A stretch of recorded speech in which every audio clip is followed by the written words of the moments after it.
I kept my pencil near the ration ledger because winter punishes forgetting. When I found the spring house lid rimmed with ice, I felt our food days shrink in my hands. The neighbors called it a hole, but my charcoal mark, waterline, day one, was all that stood between steady cold and spoiled meat. I listened to Jonah's breathing after midnight, and I tried not to let the wind decide for us. September 1866, Idaho Territory, near the small town of Willow Bend. Late summer warmth still touched the afternoons. Mornings came sharp with a thin edge of frost. Ruth Calder lived in a one-room pine cabin on the edge of low hills. A small root cellar sat behind it, half sunk into the slope. A seep spring breathed from the hill, a short walk away. They lived quiet, and they lived close to what they had. If that spring box iced shut or turned wet inside, their food would spoil, and Jonah could starve when the first storms closed the trail. On the table lay an empty flour sack with a tag still tied on. Willow Bend Mercantile, 20 pounds, the faded letters said. Near the stove, a hairline crack darkened the tin pipe with soot. Ruth watched small problems because small problems become winter problems. Ruth Calder was 60. Jonah, her grandson, was 8. She was caretaker, builder, and provider all at once. They had about 12 days of flour if she stretched it. Kerosene would last 2 weeks if the wick stayed low. Firewood stood in one shoulder-high stack. Town was 9 miles by trail, and snow could make it feel like 30. Night air already dipped near freezing in the creek bottoms. She told herself one more limit, simple and measurable. If the wood stack fell to half by Christmas, they would be sleeping in earth again. Jonah became her duty because his mother went away in spring. She left with a man headed downriver for work. No letter came back. Jonah's father, Ruth's son, was gone too, and taken by fever after a wagon spill left him weak. The boy arrived with 1 shirt, 2 socks, and a silence that needed kindness more than questions. Ruth kept the story simple. Winter did not require speeches. The neighbors noticed her digging before the month was out. They called it her cold pantry, and they did not mean it kindly. Ruth dug anyway, because she could not afford waste. Milk that turned meant lost strength. Potatoes that froze and thawed meant rot, and salted meat that sweated meant mold. One clear morning, she walked Jonah to the seep. He carried a plank lid under his arm. Ruth carried a shovel and a pry bar. Water glimmered where the hill stayed damp. She scraped away moss and loose soil until the seep showed clean. Jonah pointed. "It's cold, Grandma." "Cold can be held," Ruth said, "if you box it and cover it." She set stones in a low square, fitting them tight. Clay from the creek bank sealed the gaps. Straw went into corners as packing, and then she wrote on the lid board with charcoal, careful and plain. Waterline, day 1. Jonah watched the letters form, and his shoulders eased. By midday, Orrin Pike rode by on a bay horse. He slowed as if he owned the air. "Ruth," he called, "you digging a grave for your groceries?" A laugh followed him, thin as a whip crack. Ruth wiped her hands and answered without heat. "I'm digging steady cold." Orrin spat and rode on. Back at the cabin, she started her ration ledger in a school copybook, and just September 12th, flour, 20 pounds, beans, 6 pounds, salt, 2 pounds, kerosene, 1 bottle. Under that, she penciled what she had dug and stored. Potatoes in pit, about 2 bushels. Numbers did not comfort her. They guided her. She went to Willow Bend to trade eggs for a needle packet and more salt. Mr. Lasky at the mercantile looked past her as if she were a draft. "You'll need coffee," he said. "I need salt," Ruth replied. He wrote a chit and slid it across. Ruth saw the total was a penny high. She touched the number with her thumb. "That is not right," she said softly. He corrected it with a sigh and stamped the paper. She kept the chit, folded and dry, because proof matters when people decide you are easy. Outside the store, Mrs. Klein stopped her in the mud. "I heard you're burying food like a groundhog," she said. The words were light, but the judgment was heavy. Ruth answered in the same tone she used for measuring flour. "I'm keeping it from turning." Mrs. Klein sniffed. Decent folk buy sacks and store them proper." A single medium line rose in Ruth, calm as a held breath. "Decent folk pay what they sign, and I won't borrow from winter." Mrs. Klein walked off with her chin high. An apple rolled from her basket and stayed behind. Jonah ate it later, quietly, as if it might be taken back. Frost came on September 20th, a white rim at first light. Jonah's fingers went pink and stiff, gathering kindling. Ruth handed him mittens she had mended the night before. She had counted the stitches on the palm patch and written it small on a scrap. Jonah mitten patch, 42 stitches, September 18th. The scrap stayed pinned near the lamp like a quiet promise of order. Early October brought rain that turned the trail to paste. Ruth checked the spring box each morning. Cold stayed inside, but moisture tried to creep in. One afternoon, Jonah ran up. The lid's wet. Ruth did not scold. Ruth lifted the stores out. Next came a shallow drain trench to lead runoff away. Fresh straw went in, and the lid was sealed again. October 29th, drain trench cut. Straw changed, lid resealed. Better was what she could promise. A few days after that, she rendered tallow in a small iron pot. Fat scraps from salt pork went in, slow and patient. The cabin smelled of warm grease and smoke. Ruth poured the clear tallow into 2 jars and covered them with cloth. Jonah asked why she kept it. "For light," she said, "and for trade." He watched the jars cool, eyes thoughtful. On October 3rd, with the rain eased and the road passable, they walked to Willow Bend. Jonah carried 1 jar in both hands.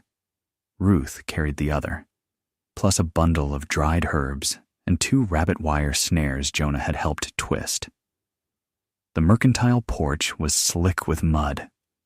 Orrin Pike sat there like a loose nail, always in the way. Inside, Mr. Lasky offered credit with a friendly voice. "Sign here," he said, tapping a ledger line with his pencil. Ruth looked at the neat columns and felt the trap in their order. "And I will trade," she said. Lasky lifted his eyebrows. "For what?" Ruth set the tallow jars down. She added the herb bundle, then the snares. Lasky sniffed as if goodness might be faked. He agreed, grudging to cornmeal and a tin of lamp oil. He wrote it up. October 3rd, chit number 17. Cornmeal 10 pounds. Lamp oil 1 tin. Paid by trade. Ruth asked for her copy. Lasky's mouth tightened, but he tore it free and stamped it. Orrin laughed as if the stamp were a joke. Ruth tucked the chit away anyway. On the walk home, wind cut through Jonah's shirt. Ruth stopped at a bend and adjusted his strap. "Breathe through your nose," she said. "Cold bites less that way." Jonah tried, serious. A crow watched from a post like an old judge. A thin snow came in late October, then melted. Ruth took it as a warning, not a gift. She salted meat in a crock and pressed it down with a clean stone. She wrote another line, because salt without a date becomes a lie. October 26th. Pork salted, 6 pounds, packed tight. The spring box held the crock cooler than the cabin ever could. On November 5th, an ice storm glazed the world. Fence rails wore crystal coats. Branches snapped with small, sharp sounds. The creek pump froze solid at midday. Ruth broke it free with a hammer and wrapped the handle in cloth. She told Jonah to keep his scarf over his mouth. "It saves your throat," she said. Jonah nodded and obeyed. At 3:40 on November 9th, the stove draft failed. Smoke pressed into the room, thick and sour. Jonah coughed awake. Ruth opened the door a crack, then the small window. Cold poured in, clean as a blade. She pulled the pipe apart, scraped soot with a knife, and patched the seam with clay and rag. November 9th, flue cleaned, draft restored at 4:05 a.m. She wrote it by lamplight, because forgetting is how accidents repeat. 2 days later, she checked Jonah's chest again at first light. No rattle. Only a small hoarseness. She boiled water with mint and made him sip slow. Pneumonia was a quiet threat. Ruth treated it like a wolf at the tree line, never ignored. The next week, Orrin Pike came with a paper in his pocket and cruelty in his smile. "Mr. Sutter says your rent is behind," he announced, standing in her yard like an owner.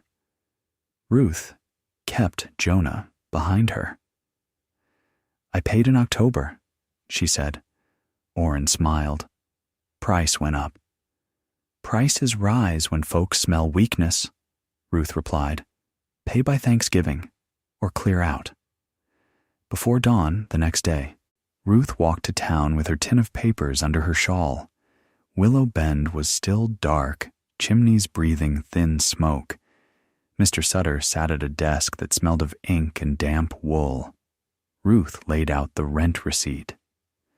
October 12th, rent paid in full, Sutter. Sutter frowned, then saw another paper in Orrin's hand claiming payment again. Ruth did not shout. She asked for a new statement, written and stamped. After much muttering, he gave it. November 15th, Ruth called her rent settled through December. Ruth left before pride could sour the work. Thanksgiving passed with a small pot of beans and a slice of meat. Jonah made a paper turkey from scraps, careful with scissors. Ruth kept her eyes on the wood stack more than the sky. A single medium thought held her steady. Winter is not one day. It is a long chain, and every weak link will show. Winter came hard after Thanksgiving. Snow fell, stopped, and fell again.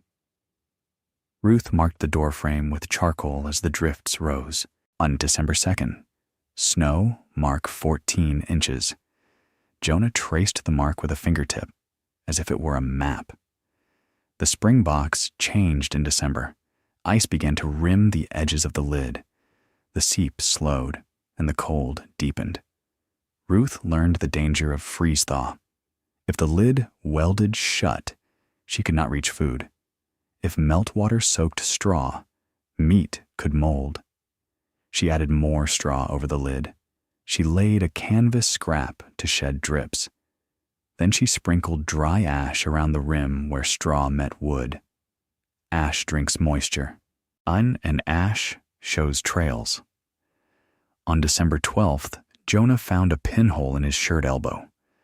Ruth patched it by lamplight at 8:30 p.m. She counted the stitches because thread is money when you are poor.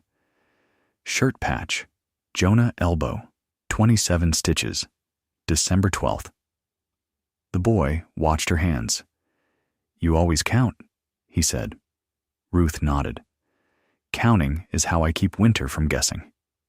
On December 19th, a storm came sideways. By 10 p.m., the cabin moaned at its seams. The patched stovepipe seam failed again, and smoke spilled into the room. Jonah wheezed, thin and scared. Ruth made a decision with no ceremony. "We're going to the cellar." The root cellar was meant for keeping stores steady, not for living. Yet earth holds a gentler cold than drafty air. Ruth carried Jonah down first. Blankets followed. The lamp went last. Flame turned low. She set a small pan of coals in a clay pot near the vent, careful and watchful. Not to warm the room much, only to keep damp from settling in their lungs. After midnight, the wind shifted and found new cracks above. Ruth stayed awake, hand on Jonah's chest, counting breaths instead of hours. Before dawn, the storm eased into a heavy silence. Snow stood up against the door, nearly to the latch. Ruth dug out a path and looked toward Willow Bend. The trail was gone. Their counted days mattered now. She checked the spring box in the pale morning. The sod cover was crusted with ice. The lid lifted only a finger's width. Edge ice clung like glue. Not sealed yet, not safe either. Back at the cabin, she made a simple frame from scrap lath. She wrapped it in cloth and rubbed it with tallow. Then she set it under the lid edge, so wood would not freeze directly to wood. She refreshed the ash ring. December 20th, storm-closed trail. Lid rim icing. Added cloth frame plus ash ring. Jonah watched her write. Face too serious for 8. "We're in trouble?" he asked. "We're in winter," Ruth said. "That is different." Hunger Week came after Christmas, and cornmeal mush at breakfast, bean soup at midday, a small slice of salted meat at night, if the box stayed right. Ruth measured the meat with a string. December 28th. Meat, 14 slices left if 1 per day. Jonah asked for more. Ruth gave him another spoon of beans instead. New Year's night was clear and cruel. Stars looked like nails driven into blackboard. Ruth did not own a thermometer.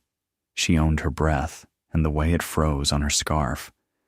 At 2:15 a.m., Jonah woke, coughing deeper. Ruth warmed water and set the steam near his face. She rubbed his feet with tallow. She moved their bedding back into the root cellar for 2 nights because steady air can save lungs. Pneumonia was a quiet threat. Ruth treated it like a wolf at the tree line. Never ignored. In early January, the ash ring told a new story. A dark trail ran along one corner. Ruth followed it and found a small tunnel in the sod. A rabbit had burrowed near the cover, not knowing it threatened 2 lives. Ruth packed the hole with clay and pressed in a flat stone. She set a snare nearby. At midday, Jonah checked it and found the rabbit still and warm. He did not cheer. He looked to Ruth. Ruth nodded once. "Thank it," she said. Jonah whispered thanks, then helped with the work. January 6th. Rabbit taken by spring cover. Hide saved. Meat added to pot. The hide dried on a line in the cabin, pale and thin. January brought a brief thaw at midday, then a hard freeze at night, and that was when the spring box tried to betray them. At first light, Ruth found the lid stuck down, not rimmed, stuck as if nailed by ice. She felt fear as a number, not a scream. If she could not open it, milk would turn in the cabin. Meat would sweat and mold. Potatoes would soften and rot. The trail was still shut. Ruth heated water and carried it in a covered pot to the hill. She poured a thin line along the lid edge, slow. Steam rose, then vanished. She waited. Then she slid a chisel under the cloth frame. The tallow kept it from freezing tight. With a gentle twist, the lid lifted a hair. Ice cracked like dry paper. Jonah, standing behind her, let out a breath he did not know he was holding. Inside, the food was cold and sound. Straw was damp at one corner. Ruth changed it. She wiped the plank dry. She refreshed the ash ring. January 28th, lid iced shut, opened with warm edge plus chisel at 8:10 a.m. Then she added a new charcoal notch beside the first, in waterline. Day 138. That afternoon, she built a slant cover above the spring box. 2 poles, a crosspiece, and old boards. Not to warm it, to keep melt from pooling on top. It cost nails, and it cost strength. Nails were cheaper than hunger. Jonah held the boards, while Ruth drove each nail. He counted with her, because he had learned that numbers can be a kind of courage. In mid-January, Mr. Lasky arrived on a sled with Orrin Pike. 2 men, one purpose. They stood in Ruth's doorway and stamping snow off boots. "You owe for oil," Lasky said. "I traded for it," Ruth replied. Orrin chuckled. "Scrap trade." Ruth fetched her tin and laid down the trade chit. October 3rd, chit number 17, cornmeal 10 pounds, lamp oil 1 tin, paid by trade. Lasky read it and looked away, as if ink offended him. "Paper doesn't heat your stove," he said. "No," Ruth answered, "but it keeps your mouth honest." Orrin leaned closer, voice low. "You think a hole in the hill makes you untouchable?" Ruth looked at him, steady. It makes my food steadier than your promises," she said. They left with anger in their steps. The cabin felt smaller after their boots were gone. That night at 6 p.m., Ruth sharpened her knife by lamplight. Jonah sat close, rolling a rabbit hide strip between his fingers. "Why do they hate us?" he asked. Ruth thought a moment. Then she spoke with one medium line, soft but exact. "Some folks need someone beneath them, so they can feel tall in a storm." February began with wind that felt like sand. Frost lined the cabin's inside wall near the bed. Ruth pressed cloth into the sill gap and burned more wood than she liked. She mended Jonah's boot seam where the toe had split. Boot patch, 31 stitches, February 4th. She wrote it inside the leather with a pencil, small. "If I lose my feet, I lose my work," Jonah repeated, solemn. Ruth nodded once. "That is the truth." By mid-February, the wood stack had fallen close to half. Ruth stood by it at midday and counted sticks like a miser. She decided Jonah would not go out alone anymore. Cold makes mistakes easy. Ruth went with him to gather deadfall, even when her knees ached. An old woman's pain has a limit, too. If she injured her back, they would have no one. So she lifted small and often, never proud. The blizzard came in mid-February. It started with a low, gray morning. By midday, the sky was gone. Snow fell thick and wet, piling fast. At 3 p.m., a gust tore one roof board loose. Ruth nailed it down with shaking hands. Jonah steadied the hammer head for her to catch. Small help, real help. By 9:30 p.m., wind hammered the cabin. Fuel burned faster than it should. At 1 a.m., the stove went out entirely. Only coals remained, red and small. Ruth covered them with ash to save what heat she could. Then she took Jonah into the root cellar again.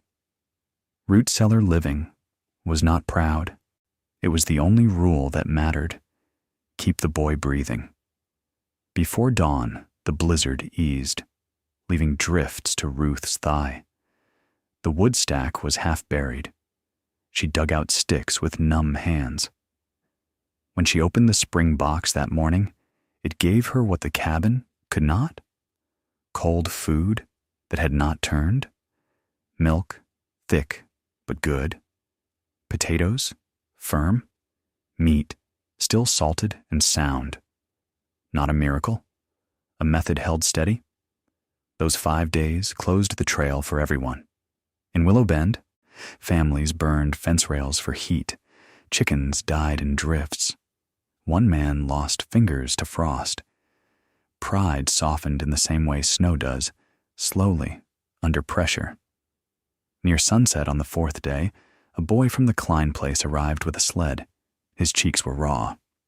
He held out a note. "Ruth, we are short. Can you spare potatoes?" Jonah's eyes widened, counting in his head. Ruth remembered Mrs. Klein's sharp words. She also remembered Winter's indifference. Ruth filled a sack with 10 potatoes and a small jar of stew. She tucked in a scrap of paper, plain proof for her own record. February 19th, given to Klein family. 10 potatoes plus 1 jar stew. Then she sent the boy back into the whiteness with a careful knot and a quiet prayer. March arrived with brighter light. Snow still lay deep, but the edges softened at midday. On March 7th, Ruth made a new charcoal mark at the door. Snow mark 23 inches and shrinking. Jonah pressed his hand beside it, then laughed, surprised by his own sound. When the trail opened enough for a sled, people came to look at Ruth's cold pantry. Not to laugh now, to measure, to learn. Lena Hart, usually loud with opinions, stood in Ruth's yard and spoke softly.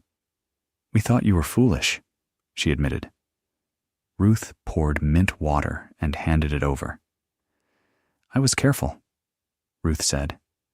"That is all."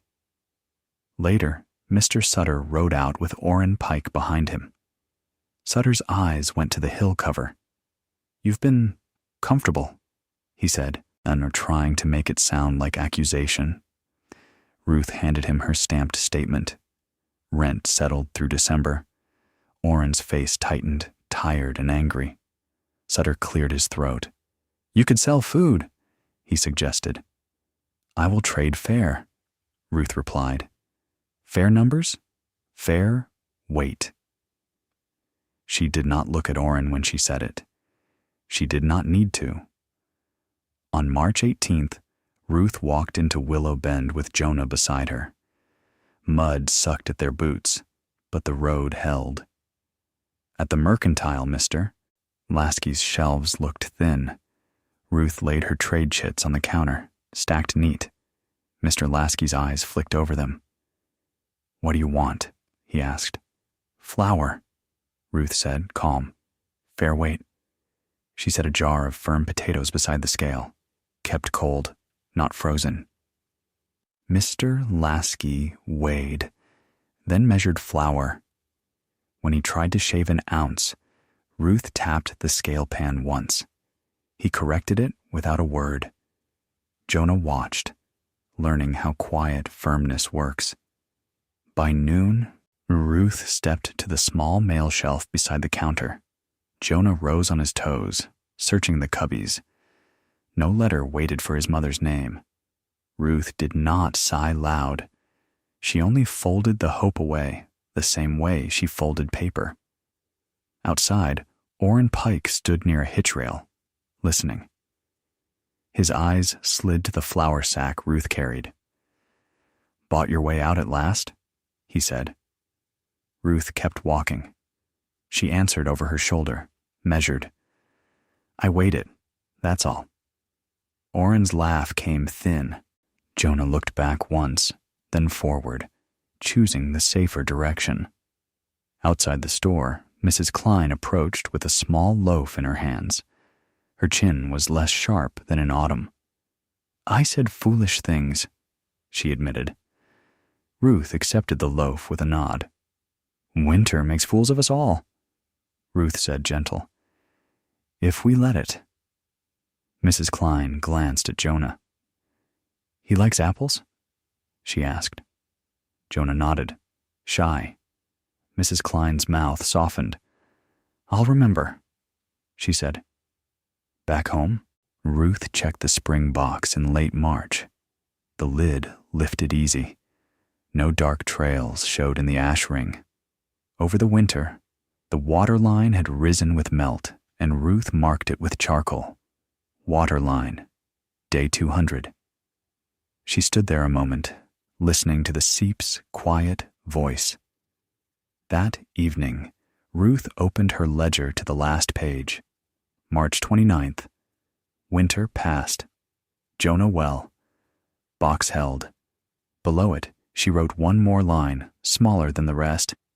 Do not wait for permission to do what keeps a child alive. Jonah practiced letters at the table with a pencil stub. He wrote his name, then, Grandma Ruth. He looked up.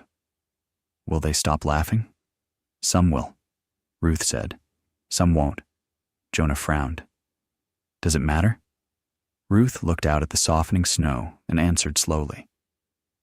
It matters less than knowing your own worth when the wind is loud. In April, she replaced the cracked stovepipe with a better section traded from a traveler. April 6th. New pipe fitted at 5:30 p.m. She kept the spring box for milk as the days warmed. Other families began boxing their own seeps, quiet and practical. No speeches, no victory songs, only small changes that made the next winter less cruel. If this story warmed you in a quiet way, please like, subscribe, and share it with someone who enjoys calm frontier survival stories.